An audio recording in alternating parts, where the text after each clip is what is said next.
I have written a paper. It's a pretty long paper, and I am not going to try either to read it or to give you even a synopsis of it. What I want to do is something slightly differently. I want to look at what I think are some key points about the argument that I'm trying to make in the paper. It's still a draft. I'm still trying to think it through. Yesterday, Professor Gamper gave a lecture. She had 10 theses in a very short synopsis, and then in this dynamic presentation amplified each of the theses extensively. I want to do something in reverse. I have a long paper, and I'm going to give you just 10 points about the paper. So the first point is the age that we live in. We are living in an era in which the Constitution, the role of the Constitution in the regulation of political life, has never been greater than it is today.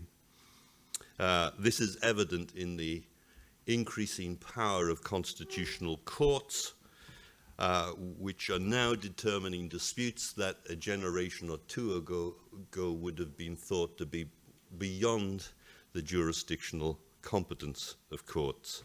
And with this extension of jurisdiction, we get the increasing influence and debate over appropriate methods of interpreting constitutions. So the first issue is the context in which constitutions have become much more important vehicles for regulating political life. Second point is about constitutional interpretations.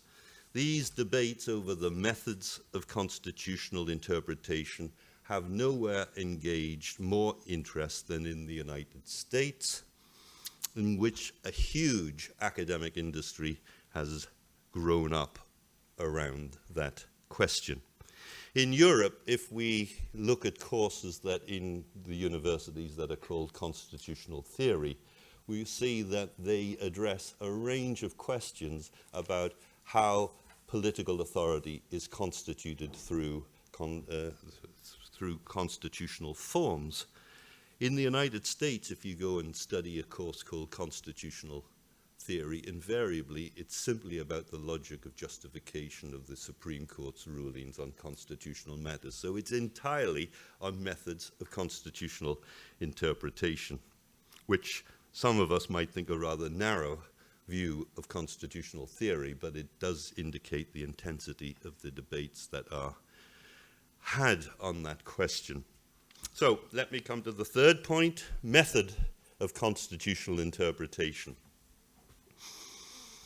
Although there's a rich variety of US scholarship on the issue of constitutional interpretation, the differences seem to boil down to two basic schools of thought. And we can call these strict constructionist and aspirational constitutionalist. The former exist under a variety of designations. Some of them are called textualists. Some identify themselves as originalists. Some call themselves doctrinalists. But whatever their particular designation, the common theme that they take to the interpretation of the Constitution is that the Constitution is a type of law, and therefore it must be interpreted in accordance with the standard canons of legal interpretation. They therefore maintain that the constitutional text should be interpreted according to its plain meaning, or that special attention should be given to the original meanings intended by the framers, by the drafters of the Constitution, and then they should adhere strictly to the judicial precedents that build up a consistency of interpretive meaning of the text. Strict constructionalists then emphasize the values of stability, of the fixity of the Constitution through time. By contrast, aspirational constitutionalists emphasize the significance of change. Aspirationalists, sometimes called living constitutionalists, argue that the meaning of the text inevitably changes as social and economic conditions change. They argue that the Constitution must be the subject of reinterpretation in accordance with the prevailing conceptions of social justice and the values of the society at a particular moment in time. So those are the two basic schools of interpretation in the United States. Fourth point, aspirational constitutionalism as imitative constitutionalism.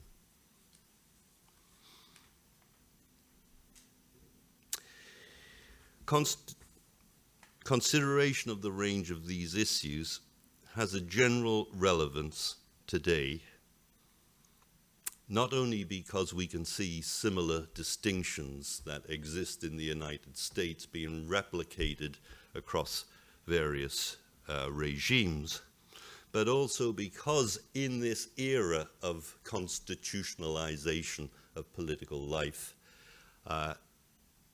the temperament that leads us to expand the jurisdiction of constitutional courts leads to the promulgation of theories based on aspirational constitutionalism. And to the extent that this has been embraced in jurisdictions with newly established constitutions, I suggest that this may be an example of what might be called imitative constitutionalism, the adoption of the Constitution and a particularly aspirational method of interpreting that Constitution as a technique of governing, as a technology. That's the general frame laid out in the first 4 points. Now I want to look at some of the more critical elements of this.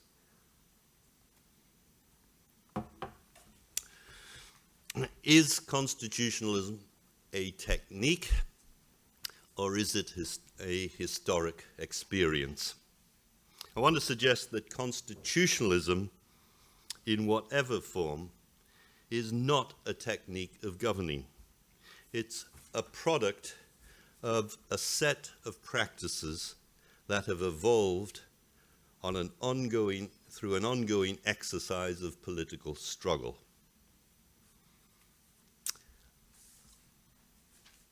I allude to this in the paper by drawing a distinction between the constitution of a regime and the Constitution as the text that is enacted at a particular moment in time. The former, the constitution of a regime, draws its normative authority through a variety of sources, the customs, the practices, the historic experiences that go to make up a sense of a collective sense of political identity of a people. From this perspective, the regime's constitutional authority derives from the willing acceptance of the subjects of the regime to accept the authority of its governing officers. And in that respect, I think this is what we mean when we talk, as we talked yesterday, about constitutional identity. It's something that expresses this broader sense of the constitution of a political regime. By contrast, the Constitution as a text that's drafted and adopted at a particular moment in time acquires whatever normative authority it has, either through the coherence of the scheme of government that it lays down, or through an appeal to the constituent power through which the will that made that text. But, and I suppose this is the main point. What I'm trying to suggest is that the constitutionalism is a political philosophy that aspires to render the text of the Constitution consonant with the constitution of the political regime. How do we make the text the living embodiment of the actual constitution in that broader sense, the habits, the practices, the customs, the sense of collective identity of a people? That's what constitutionalism, as I understand it, aspires to achieve. It's a highly ambitious objective, which, if it is ever to be realized, depends on time, experience, political action, and the generation of a constitutional narrative that is able to work itself through the text and make the shape of to shape the political reality of the state. Once that is realized, and only once that is realized, could it be said that the Constitution has made a people. Now, I don't know whether constitutionalism in that sense ever could be achieved, but my sixth point, if it is to be achieved, then the Americans have gone further than anybody else in trying to make that a reality. So the point of particular importance about the American experience, I think, is that they have come closest to realizing the idea that the Constitution, the text, is constitutive of the political character of the people. This, I think, helps to explain why constitutional interpretation in the American context remains such an important and also contested phenomenon. Their entire sense of political identity is bound up with the meaning of the Constitution.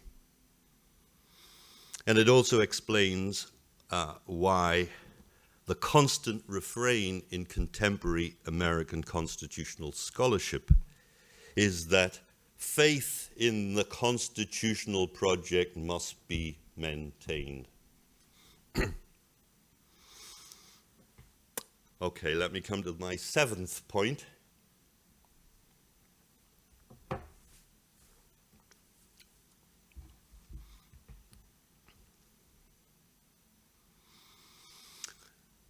Although that experience leads contemporary American constitutional scholars to be engaging in intense debate over constitutional interpretation, it shouldn't be forgotten that the achievement of American constitutionalism has a history.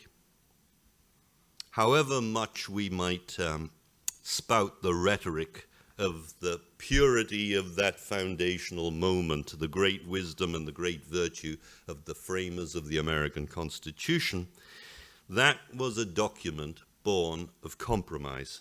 And the great compromise that led to the drafting of that document was a compromise over slavery. The Constitution, the American Constitution, was able to maintain its authority through time only to the extent that it was able to maintain that compromise. It was held in place by the political dominance of the southern states in the early years of the American Republic, and it lasted until the mid-19th century. But when it failed to maintain and hold that compromise over the question of slavery, it required the bloodiest civil war in history to that point to be able to resolve the matter. And it's only in the post-Civil War period, it's only really in the 20th century, it seems to me, that the American Constitution has come to be reinterpreted as the expression of some foundational wisdom and embodiment of the nation's fundamental values. So it's a reconstruction of a historic exercise that is fake, and the constitutional lawyers are the great ideologists in that exercise. So, 8th point, foundational moments. In this respect, the American story is not much different from that of many state-building projects. Constitutions are most commonly drafted at moments of crisis, at critical moments in a nation's history. A moment of fundamental rupture, whether that's because of the breakdown of the old order because of defeat in war, or the disintegration of empires, or a revolutionary overthrow. Whatever the precise political circumstances, the constitution-making moment signals a break with the old order. The aim, then, is through interpretation to bring that constitution, the drafted constitution, into some sort of realignment with the constitution of the regime.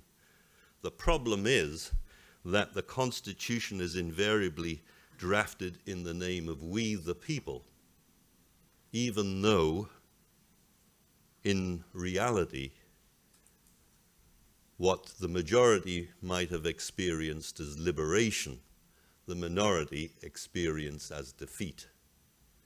So how do you build a sense of we when there's a rupture between the majority and the minority?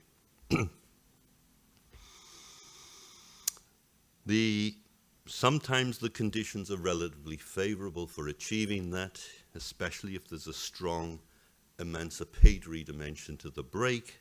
But for every one of those, there are the circumstances that was faced in Weimar Germany, where the German people experienced, many of them, probably the majority of German people, experienced the Weimar exercise as one born of demoralization. Defeat in war when it was unexpected, and the destruction of an old order without being able to find the culture through which to rebuild in a social democratic model. Penultimate point, constitutions then are primarily vehicles for trying to promote social peace. The point I'm pressing is that we should not assume that the main point of the Constitution is to institute and promote a particular conception of social justice or a particular set of values. The main purpose of a constitution is surely to establish the authority of the state's system of government, and that might dictate that the function of that its main function, rather, is to maintain social peace among people who hold different views of the good.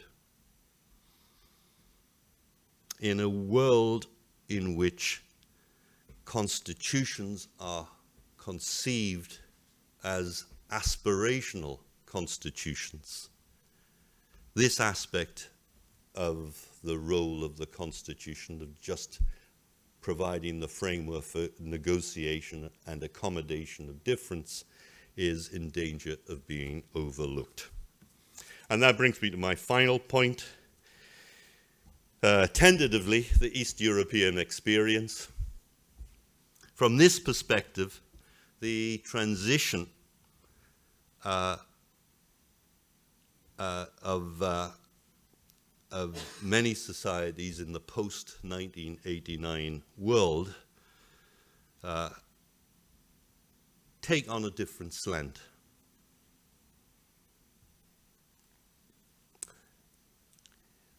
The rhetoric of aspirational constitutionalism might simply have been too ambitious. We should not underestimate the ambition involved in requiring these newly independent states, without much historical experience on which to draw, simultaneously to established, functionally effective market systems, vibrant civil society networks, competitive political party regimes, and liberal democratic constitutional arrangements. It's easy for me to say, sitting in Britain with our own particular problems, but I think if we invest too much in the possibility of constitutionalism to bring about the transformation, we are going to be all very frustrated. Thank you.